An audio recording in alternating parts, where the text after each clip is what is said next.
big sky, big potential. In association with Mills and Reeve, this is Eastern Promise. Achieving more together. Welcome to episode 106 of the Eastern Promise podcast. I'm your host, Mike Rigby, and though we've been staying out for the summer, Eastern Promise returns to turn the East of England up to 11.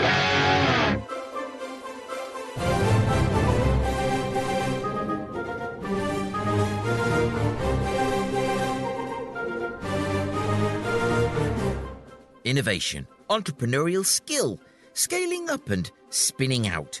That might sound dizzying, but it's vital to the East of England's success. New ideas need to be commercialised, yet many disruptive innovations don't survive their journey to market. I've brought together a panel of experts to discuss how we help innovators navigate their path to commercialisation, and we'll be looking closely at a model that's already making a huge difference. So join me now, if you will, for the smoothest disruptive thinking out there, with an all-star panel of experts on this week's Eastern Promise.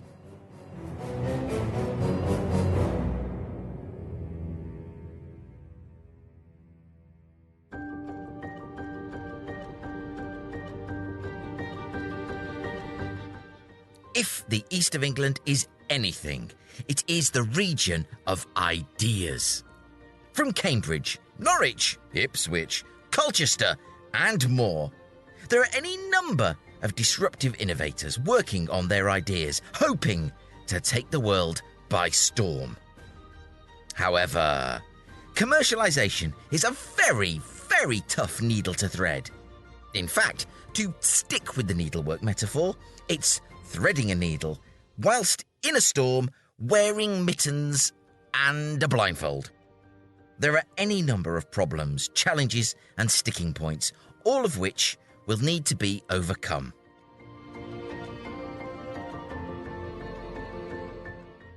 Yet, overcome they must be, because we are all counting on our innovators and entrepreneurs to take the lead in building the economy of the future. And they're gonna need help, expertise, tools, models.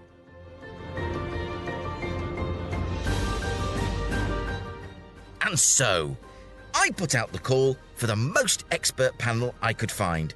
And boy, was that call answered.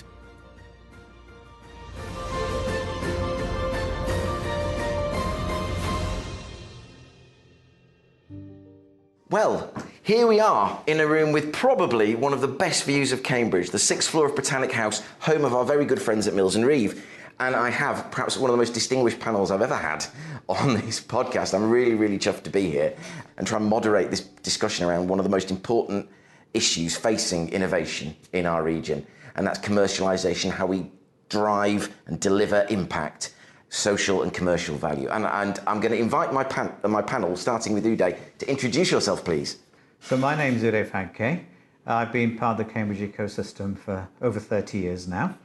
And my focus currently is on trying to understand how science and technology is commercialized and how we can do a better job of doing it.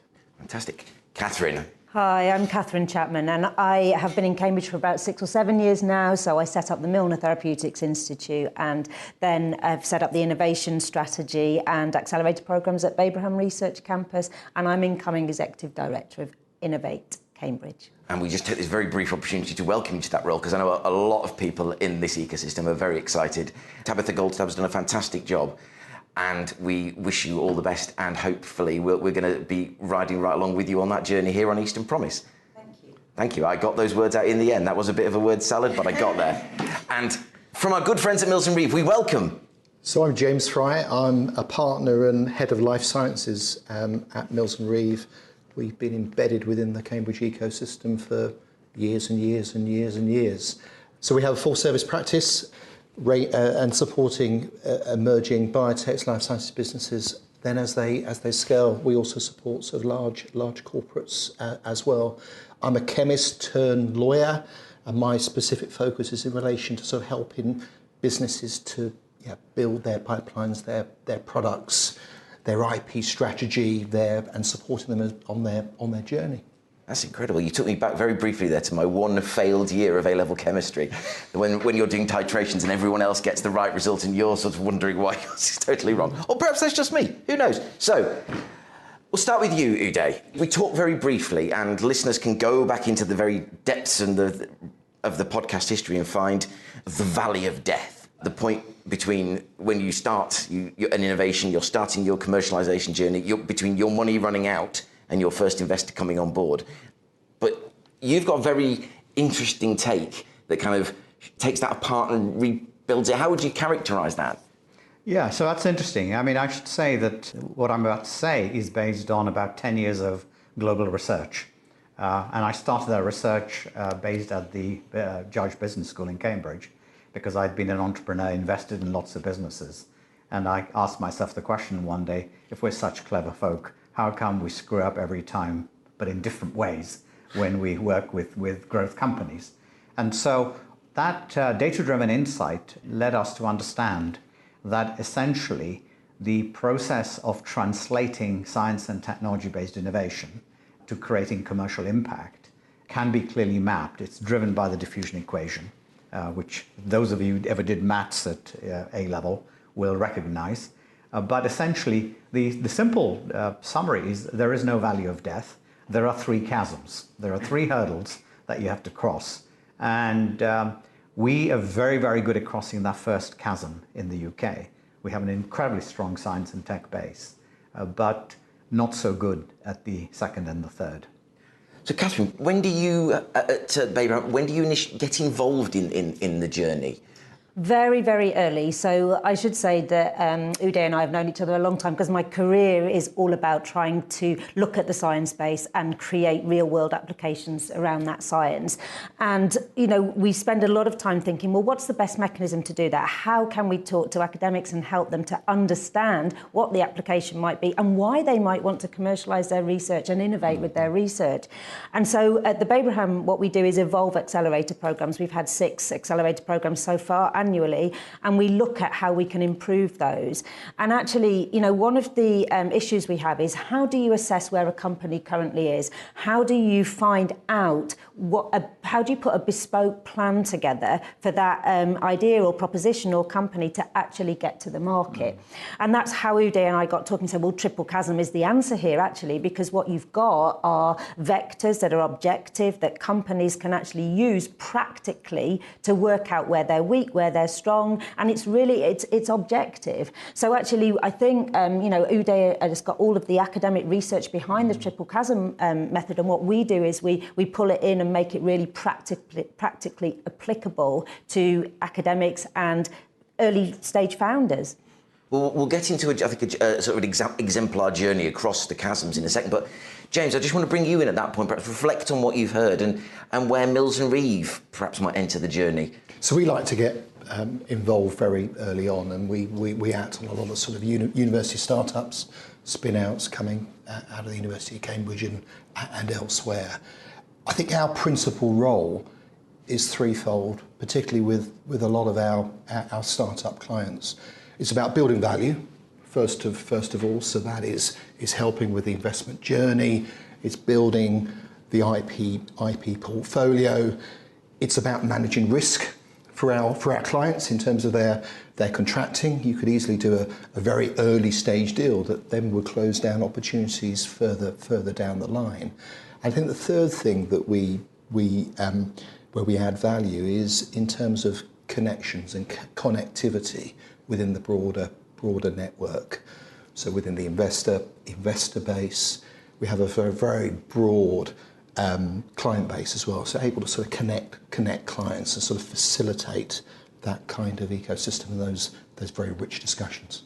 That's one of the things I really love about being in Cambridge and working and talking to people in the Cambridge ecosystem, that readiness for connection and collaboration, which I've never really experienced to this degree anywhere else, and that's something I think we should all be terribly proud of, because I think it is a wonderful thing, that readiness to row in together. So Uday, take us through the first chasm And it says here in this brilliant white paper, which I recommend everyone downloads from the Triple Chasm website, Chasm 1, from product or service concept to working prototype with a proto-customer. So just do you want to take us through that? So we have an incredibly strong science base across the UK, but particularly in Cambridge in the space. And we have a lot of people with great ideas. They've done some fundamental science, they've maybe done PhDs or done research work. And the thing that we're trying to help them to understand is the area that their innovation can be applied into, right? So hence the idea of a prototype and a proto-customer. What it says is test your idea, test it early, test your science early to build applications.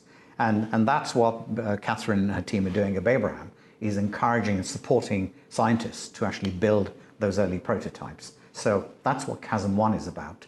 And the other thing worth saying is, because Kathryn mentioned it, she talked about vectors. And so think of these as levers you can pull in order to speed up your journey as you go along. And one of those levers is intellectual property, right? Yes. And so you understand that there are a broad range of levers you need to pull. And for scientists, it's like a revelation, because they've been so focused narrowly on their science. Suddenly, they realize the value of talking early to other people in this network that you just talked about. That's why connections matter so much. It is, and I'm really glad you brought in IP at this stage, because I think in the conversations I've had, I mean, and Kathryn, perhaps you and then James can speak to this, there sometimes seems to be a tendency amongst some, I stress, academics, to hold it close and to want to be very, for want of a better phrase, noble and moral about intellectual property. We must, have this open and free to the world, which is great. However, there are obviously commercial and other implications flowing from that. Is that something you encounter much, or is that most quite ready to engage in that journey? I think we're very lucky to be in Cambridge, where people have seen that actually if you do protect your IP, you can have more impact with that, whether that be commercial or social impact. So they see it as a way of having impact of that IP. And also the way that Cambridge Enterprise is set up, the way that the university has set up the whole kind of entrepreneurial ecosystem and the IP structure around it and the equity terms. I mean, it's all to ensure that academics don't feel like that. So there may be a few, but I just think we're in a very privileged position in Cambridge that I don't come across that very, very often. I think it's also worth saying as well that although, the academic foundations of Cambridge, it's unquestionable how many startups and spin-outs come out of the University of Cambridge, but actually there's a lot, and when we look at the accelerator programme in particular, only a third of those companies are actually spin-outs from the university. So yes, we should also think about other, IP coming from elsewhere and actually creating IP within companies as well, because people have those ideas. So we should think about all of the different directions that IP comes into companies too. Absolutely, and of course, protecting IP doesn't mean you can't then do something wider in a more philanthropic way, should you wish. It's just about making sure that is protected. I mean, James, if you... I would agree 100% with that, because if you protect your IP, you then control its further use. So in terms of the ability to be able to share it with others at a later date. I think it's really about two key things. Having a really coherent IP strategy. We're not just talking about patents. With the sort of businesses we are supporting now, data is absolutely key. Trade secrets is absolutely key.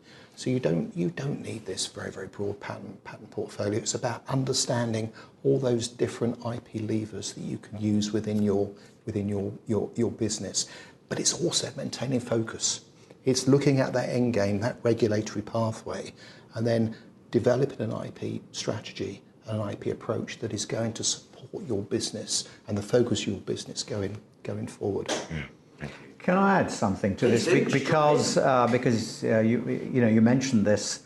One of the interesting things we've seen is that understanding the role of investment and money early on is actually an important aspect of commercializing your idea, and you don't have to see the world in binary terms. So, I think the time when scientists here used to have this view about how they didn't want anything to do with commerce, etc., that's moved on. And as Kathryn says, in the Cambridge area, we're very, very fortunate. But the important thing is to actually recognize that the balance that you as a scientist may have or an entrepreneur may have between economic return, environmental impact, and social impact, there is a way you can balance those things. And we all have the freedom to be able to decide how relatively important each of those things are for us. Right? And so it's completely consistent with the idea of a green agenda. That's brilliant. And I should just say, if there's anything you want to add in, if you feel like I'm wandering off on an irrelevance, which is, not out of the question, please do jump in and say that's not the question. What you need to look at this, that, and the other. So, what are the successful ingredients of getting out of that first chasm? What is it going to take to get someone through that first hurdle? Yeah, I think when you're trying to get through the first chasm is really identifying a market space. You know where your innovation is going to be deployed eventually, and whether that exists today or whether it's a new market space. So if I take the example of healthcare, in 10 years ago, you might have thought about an innovation that might say a new medical device. Now, with gene therapy, there are completely new solutions emerging, and so markets are changing quite significantly. So I would say that the most important thing is understanding which market space you're going to tackle, so you understand what impact you're going to have. And by market, I don't just mean a place where things are traded made. Market in this context also has social and political implications. Yes. Right? So that's the key thing, is if you understand, and matching your innovation to that market and designing the right kind of application. So Americans call it product engineering, right? Yeah. On the West Coast. And that's something that's the key, I think, to crossing chasm 1 successfully. Yeah, I was going to probably touch on, investment team and the space that you need to be able to do some of the pilot experiments in the life sciences. So certainly it's having access to that kind of very early seed investment to do some of those pilot studies. But, as Uday said, one of the other thing is that entrepreneurial mindset that you see a lot in Cambridge and the openness to pivot. So what we see with a lot of companies coming through the accelerator program is they'll work with Uday and Sam at Triple Chasm and actually come out with an entirely different market space than what they came into the accelerator program on. Wow. And being open to that and being able to that's a good entrepreneur. Yeah. That is a team. That's someone who's going to succeed and get through chasm 1 and keep going. Yeah. So that's really important. But I do think, and this is a really important aspect, is for the life scientists, having that lab space where you can maybe pop in a couple of days a week and do some experiments, or you just have 3 months to try and get some of those key proof of concept experiments to get the next stage of investment. It's really, really, really important. So that kind of incubation space and the environment you're in and your peers and the culture and everybody supporting you, it takes a whole team. So it's really important. You keep raising these things that I wish I had more time to investigate, but I'm going to stay on track and turn to James. Yeah, I think the trick is, and Uday and Kathryn have said it, maintaining that balance between focus and flexibility. I think one of those key risks already mentioned is actually doing something early, doing an early deal that's going to potentially impact those future opportunities. I think people is absolutely key, and people and skills. So it's having the right people around you as part of the team who understand the investment environment. You're going to need money. You're going to need the ability to tap into the right resources and the right parts of the ecosystem. Wonderful ecosystem that we have here. But people drive an awful lot of that. They certainly do, and it just takes that. I think it takes that collective and sometimes individual spark and that determination to see things through. And as Kathryn brilliantly puts, that ability to pivot, which is incredible, to just realise that where you thought you were going, there's a better destination that you can be going to, and having the willingness to kind of not almost let go, but I suppose it is a bit letting go and following something new. Let's turn to Chasm 2, which says here, again, back in the white paper, from an early product or service to a fully functional product or service with a commercially sustainable business model. That sounds very important. Demonstrated with charter customers. Uday, I turn to you. Yeah, so the critical thing there is a commercially viable business model and charter customers. So you need to figure out who's actually going to pay you money. You need evidence that people will pay for what you've got. And that you can make money out of the proposition. That's what Chasm 2 is really about. But in order to do that, you need to address all the 12 vectors, all these levers that you need to pull. Because in the early stages, 3 or 4 is fine, But that's why Chasm 2 is so difficult. And the other thing worth saying is that the stats or failure rates, typically in the Cambridge ecosystem, 90% of companies succeed in crossing Chasm 1. We have very good success rates early on. And once they've crossed Chasm 2, when they're trying to scale and go international, then they're very good at Chasm 3, which you may want to come on to. But Chasm 2 is where where the success rate is between 8 to 10%. Jeez. Everywhere, not just in the UK, but globally across North America, Asia, Europe. And when we did the research, this was the most staggering thing for us. And we suddenly realized it was staring us in the face, is that how do you translate your idea is so critical to its future commercial potential. I mean, there's definitely a gap here, and I don't disagree with anything Uday said, but I think we should also remember that we don't want all those businesses to succeed, because actually failing at that early stage is not a bad thing. You know, if you've made the right decision to move on to another idea or another business, that's not a bad thing. But actually the whole Chasm 2 thing is also interesting from a life science perspective, because although the vectors that Uday talks about, they're all in common, and the levers that you pull are all in common, whether you're tech, life sciences, agri, whatever. But actually with the life sciences, it's the time frames that are much longer. So when you're talking about a product or testing a prototype, we're thinking about drugs, you know, and that is a long time to get those to the point of being able to test. So as well, we're dealing with some of these nuances that are different with the life science sector. And the clinical trials process, as you say, you know, can be very long. Regulatory. And the regulatory issues and the trials process. And they can really come back and bite you. We think that if you triple your success rate from 10% to 30%, you're still never going to get the stellar numbers. As Kathryn said, you have a lot of companies failing. But if you could double or triple that number, just think of the economic impact. That's a really exciting point, actually. And I'm just going to bring in James before I'm going to leap to the obvious question, which is how. James, could you just reflect on that? And how do you... I'm quite interested as well in how, sort of, particularly someone like Mills and Reeve, when failure does occur, you know, or is that not a place where, you know, Mills and Reeve want to be? But how do you kind of cushion that, I suppose, and help them... Because as Kathryn said, failure is a great learning experience, and it builds resilience for the future if you can learn the right lessons.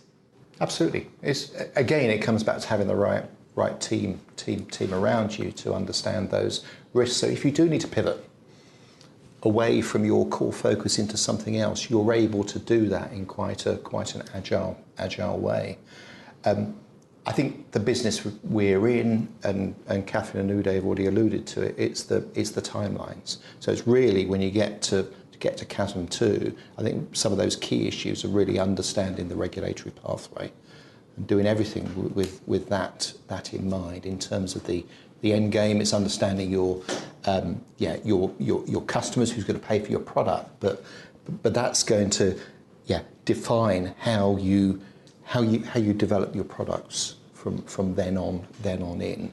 And it costs money, so it's also understanding when you're going to need to fundraise as well to get you through that. But it's also thinking around collaboration. You're unlikely to get to the end game without a degree of collaboration. So is the end goal that you're going to look to out-license? You may have a platform business with a range of different therapeutics. You may license some of that and then push forward other parts of the pipeline. So it's having a razor sharp focus in terms of understanding that end game, and everything then is focused to achieving that, to reduce the risk of failure. And again, Cambridge is a great place to do that, because you've got the likes of AstraZeneca and some of the other companies that you can partner and start to license, start to test some of your theories, and it's a really good place to do that. Yeah, absolutely. I think that collaboration that you know we're talking about is really quite critical, because we always say that this is a team sport, and the teams are what succeed. So it's not, you know, single entrepreneur may have a great idea, but ultimately when you're trying to add all these things in, then success really goes to the teams that have figured out how to compete as a team, and that might be an extended team where you're working with larger corporates, where your route to market may be partially licensing. You don't have to do everything yourself. And that's sharing the risk as well. I mean, that's good from an investment perspective. Yeah, so investors love that because they see the risk profile is going to be different. The other thing worth probably saying is in life sciences, there's some very important fundamental changes coming, and I think there's an opportunity for us to exploit those, which is the timeframes that we talked about in terms of taking a new drug to market, 12, 15, 18, 20 years. Some of those timescales and some of the therapeutic interventions are being compressed quite significantly or have the potential to be compressed. For example, in gene therapy and other areas, which means that one of the things that we need, this joined up thinking, the team that James has talked about, is the ability to understand how we might be able to intervene and help shape regulatory processes so they are more fit for purpose going forward. And I think we're at the time of recording, we're at a kind of a critical junction in terms of we are fewer than 24 hours away from a general election, and there's going to be whoever emerges, I think, looking for the opportunity to drive forward economic growth, and we can have all sorts of debates on what that actually means. But you've raised a really exciting issue, and the Triple Chasm model in your paper, it discusses how it's really useful not just for people on this journey, but also for policymakers and people looking to, shape meaningful interventions to get this growth going.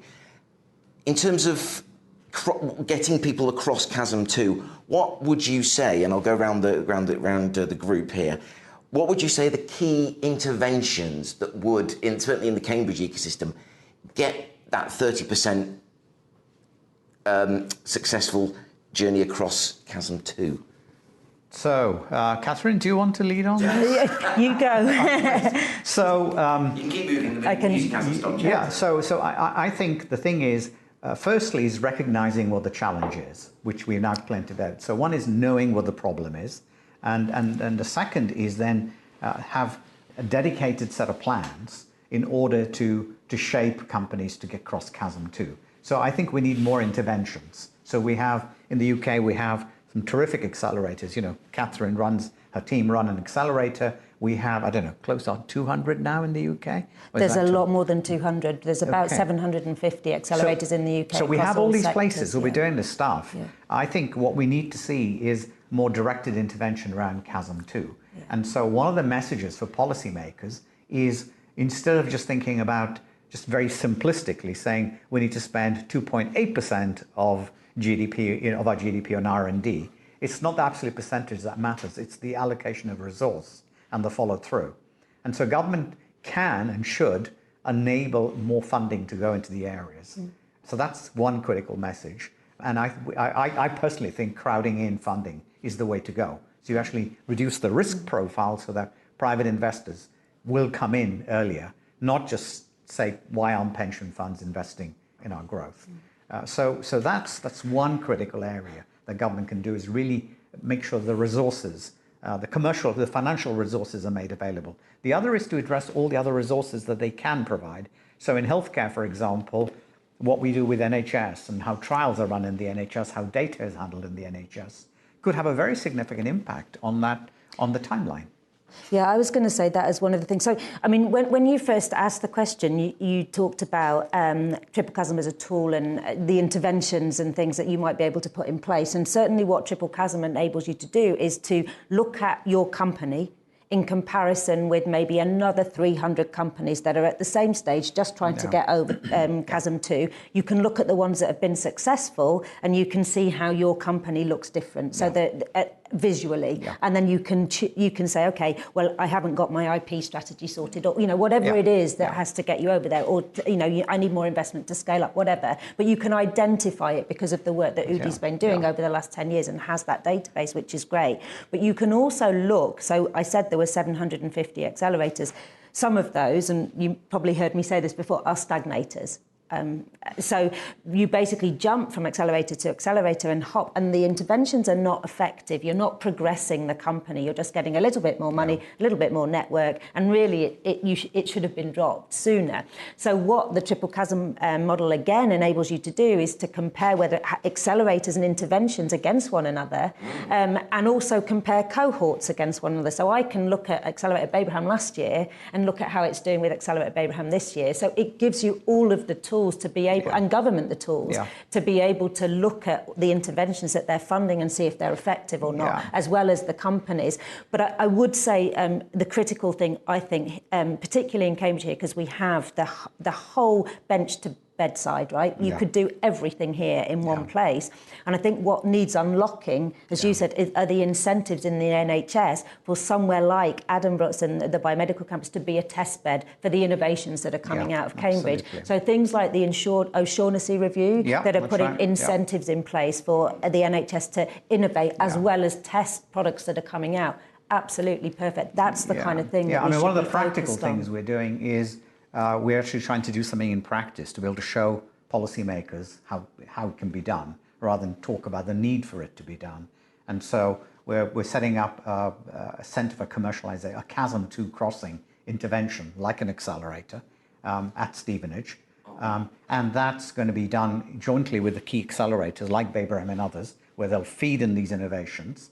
But we're also going to be working with Health Innovation East, which is the NHS's own translation agency, who are going to be working closely on this, and with other structures.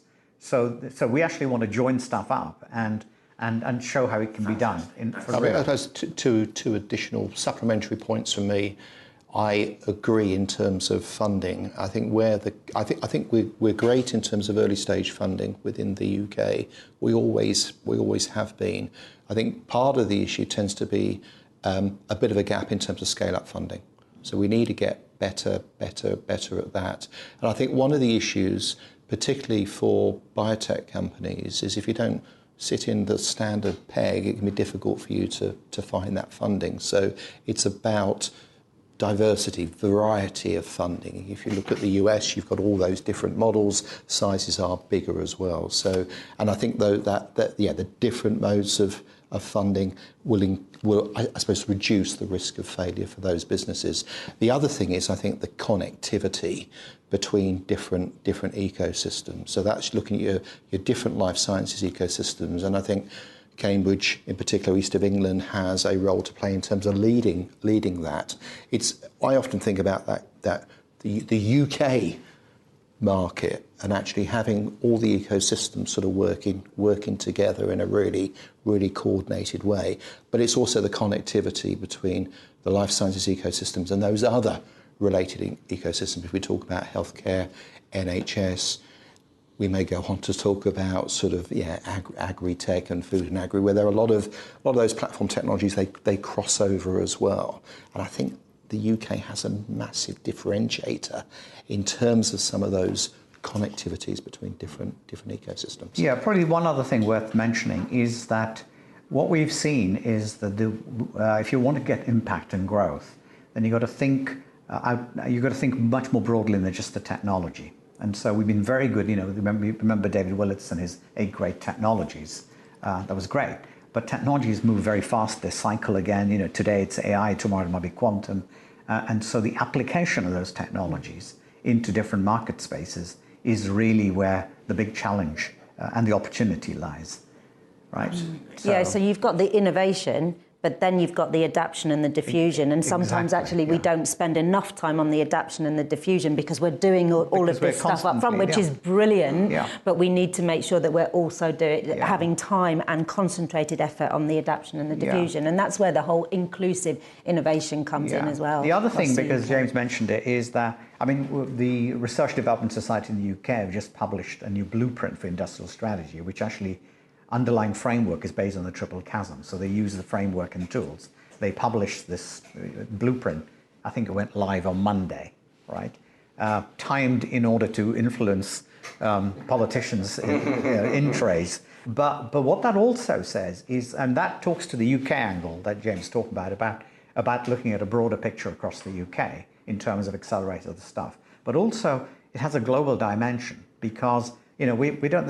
The world doesn't work in isolation. Some of our innovations could be deployed and are deployed in other parts of the world, but we need to be in more control of those deployments, I think, than just saying actually the only way out for us is to sell our IP to somebody on the US West Coast, when we could hang on and be involved in extracting more of the value for ourselves.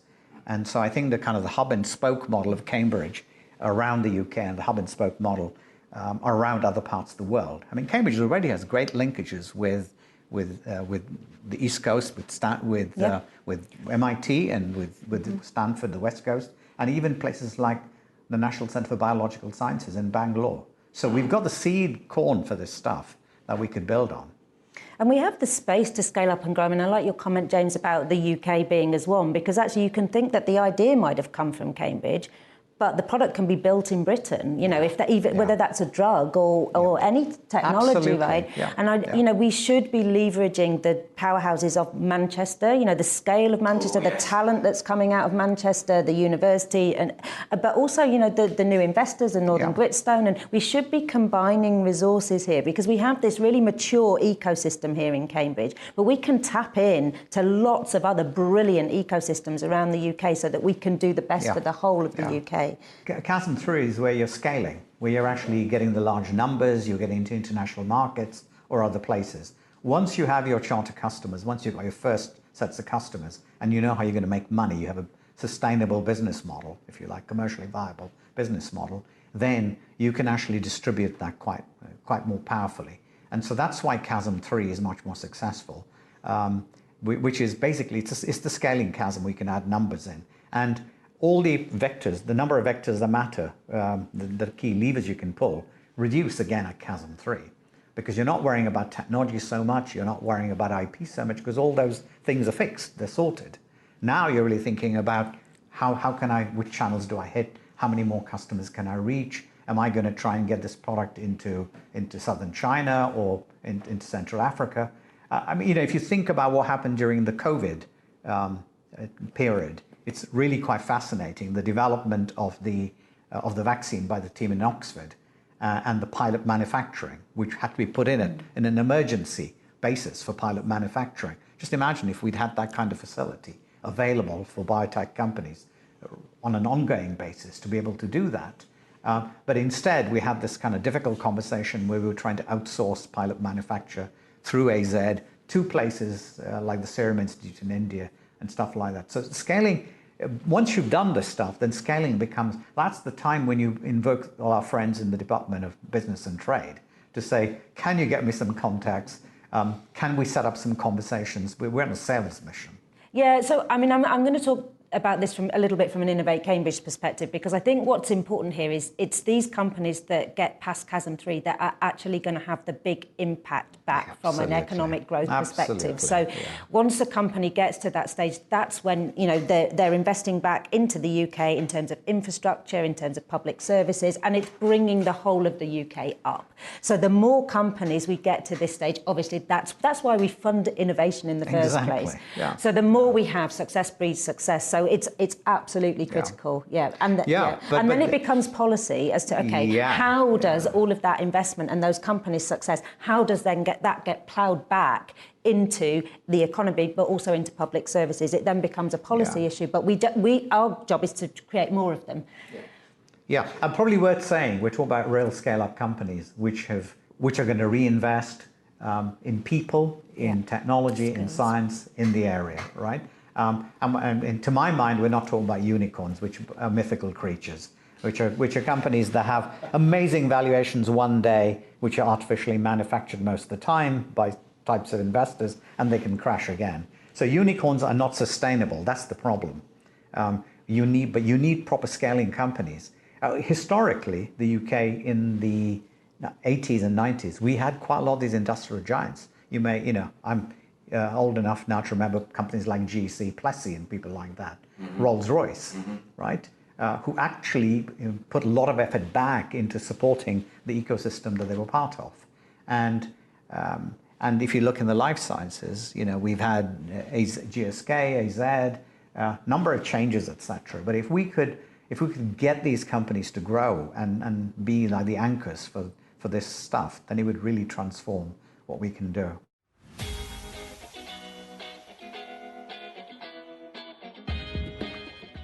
My huge thanks to Kathryn, to Uday and to James. Mills & Reeve never fail to put forward exactly the right member of their team from their roster of incredibly well-trained lawyers with deep subject knowledge. Uday's groundbreaking Triple Chasm model is a source of great hope for innovators everywhere, and Kathryn brings huge authority and experience as a guide, a mentor for the Babraham community. I do also need to give special thanks to Ros Fairburn of Triple Chasm, whose help has been absolutely invaluable. Next week, we stay with the UK's capital city of science for Cambridge Tech Week. I'll be bringing you my highlights from across the week, Monday to Friday, as you join me on my roving brief to chat about AI, deep tech, scaling up, spinning out, and drones. But that's enough about my presentation style.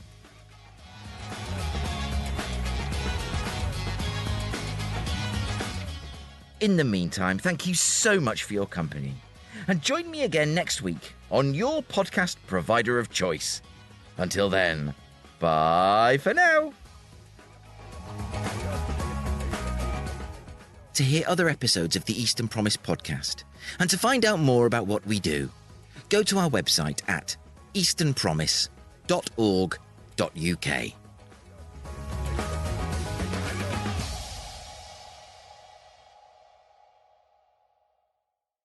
Eastern Promise is a Priors-Croft production in association with Mills and Reeve, achieving more together.